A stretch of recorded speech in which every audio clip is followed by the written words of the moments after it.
Welcome! Up to this point, we were focusing on the processing and loading data. We saw transformations, actions, joining and shuffling and other advanced aspects of Spark.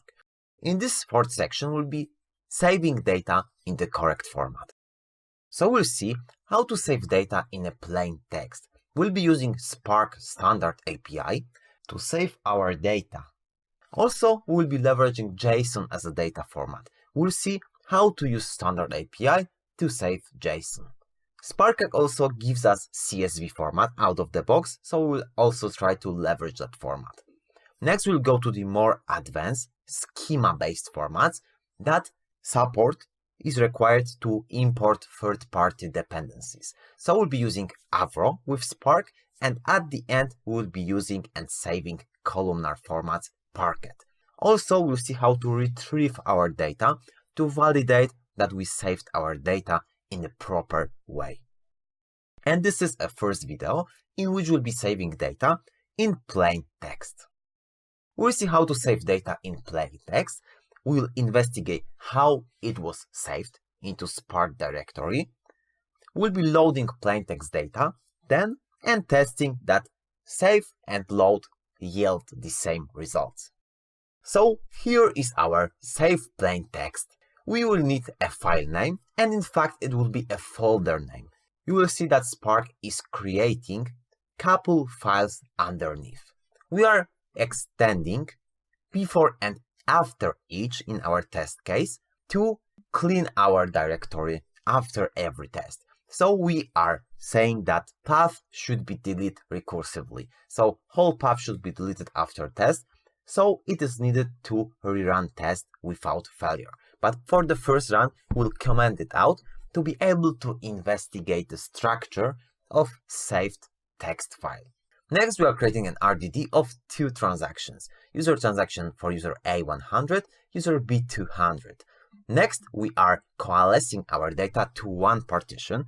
This is a very important aspect.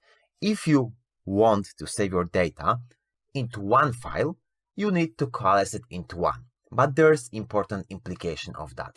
If you will coalesce it to one, it means that at most one executor can save that data to your system. So the save will be very, very slow. And also you are risking out of memory because all data will need to be sent to the one executor.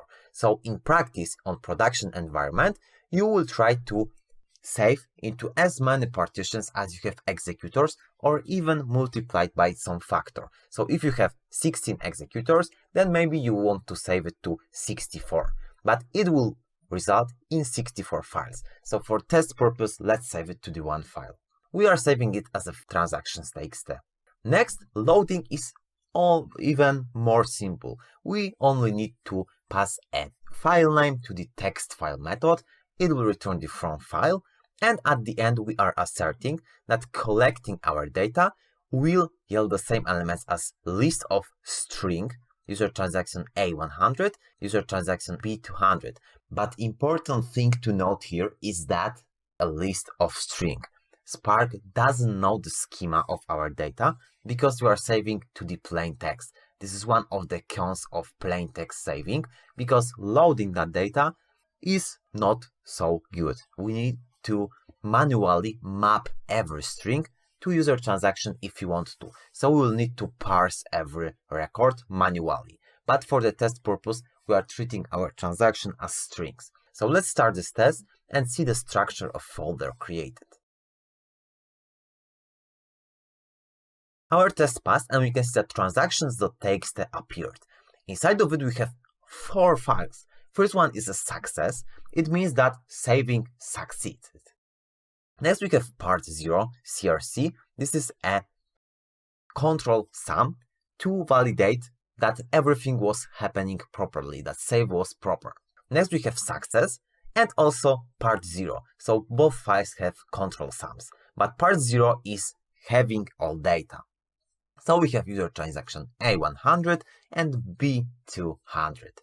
In the next video, we'll see what will happen if we will increment number of partitions.